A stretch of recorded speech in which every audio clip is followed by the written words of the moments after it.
नमस्कार। किस चमत्कारिक बर्तन के कारण वनवास के दौरान पांडवों को कभी नहीं हुई भोजन की कमी? वनवास के बाद उस दिव्य बर्तन का क्या हुआ? पौराणिक काल में जब भी कोई वनवास जाता था तो उनके सामने दो ही मुख्य समस्या होती थी। एक तो ये कि वो अपने रहने के लिए सुरक्षित स्थान की व्यवस्था कर ले, और दूसरा ये कि वो रोजाना भरपेट भोजन की व्यवस्था कर ले।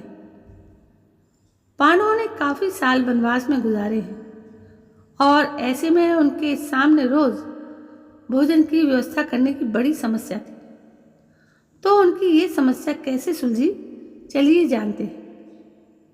दरअसल जब मेहमानों के सामने भोजन की समस्या होने लगी तो द्रौपदी ने युधिष्ठिर से इस समस्या का निदान करने के लिए कहा। तब युधिष्ठिर को धौम्य नाम के पारिवारिक पुजारी ने एक तरकीब सुझाई। उन्होंने युधिष्ठिर को सूर्य देव से कुछ मांगने को कहा। युधिष्ठिर ने जल में खड़े होकर सूर्य देव की कठोर तपस्या की।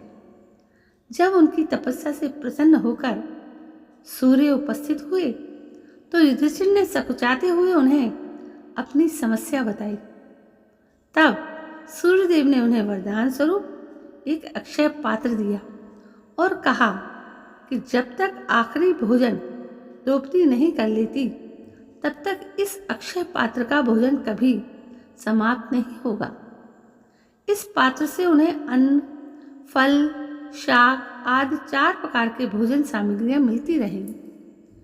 कथाओं के अनुसार जब दुर्योधन को इस अक्षय पात्र के बारे में पता चला तो उसे बहुत गुस्सा आया था। अब प्रश्न ये उठता है कि वनवास के बाद क्या हुआ उस अक्षय पात्र का? जब पांडवों ने अपने 13 वर्ष के वनवास को पूरा किया तो वो उस अक्षय पात्र समेत महल में आ गए, लेकिन अब उन्हें उसकी जरूरत नहीं थी। लेकिन वो पात्र एक देवता से मिला वरदान था, इसलिए उन्होंने उस पात्र को महल में सजाकर सुरक्षित रख दिया।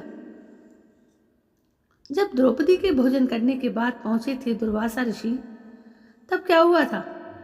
उस कथा के अनुसार जब यह बात दुर्योधन को ज्ञात हुई कि पांडवों के पास अक्षय पात्र है तो उसने पांडवों को दुर्वासा ऋषि द्वारा शापित करने का एक षड्यंत्र रचा। उसने अपने यहाँ पधारे हुए दुर्वासा ऋषि की खूब सेवा की। जब उन्होंने दुर्योधन से प्रसन्न होकर उसे कुछ मांगने को कहा तब उसने उनसे युधिष्ठिर के यहाँ पधारने को कहा। जब दुर्वासा ऋषि पांडवों के यहाँ जाकर भोजन करने का विचार किया तो अक्षय पात्र का आखिरी भोजन द्रौपदी ने कर लिया था। उन्होंने संदेश भिजवाया कि स्नान करने के बाद वो अपने शिष्यों समेत दुर्योधन के आश्रम में आ रहे हैं। अब चूंकि द्रौपदी ने भोजन कर लिया था तो अक्षय पात्र में अब और अधिक भोजन उस दिन नहीं आ सकता था। तब दुर्वासा ऋषि के श्राप के डर के मारे द्रौपदी ने कृष्ण से मदद मांगी। कृष्ण आए और उन्होंने द्रौपदी से अक्षय पात्र लाने के लिए कहा।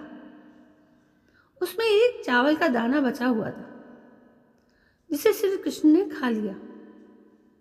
उनके उस दाने को खाते ही दुर्वासा ऋषि और उनके शिष्यों का पेट भरा हुआ महसूस होने लगा और वो युधिष्ठिर के आश्रम आए ही नहीं। तो दोस्तों, ये थी एक छोटी सी कहानी जो अक्षय पात्र के बारे में थी। ऐसे ऐसे चमत्कारिक दृश्य और कथाएं हमारे इन शास्त्रों में हैं। तो दोस्तों, कैसी लगी आपको ये कहानी? यदि आपको पसंद आई हो तो मेरे इस चैनल को आप जरूर सब्सक्राइब करिए, जिसका नाम है स्टोर स्टोरीज। कल मैं फिर हाजिर होती हूँ, तब तक के लिए जय हिंद, वंदे मातरम।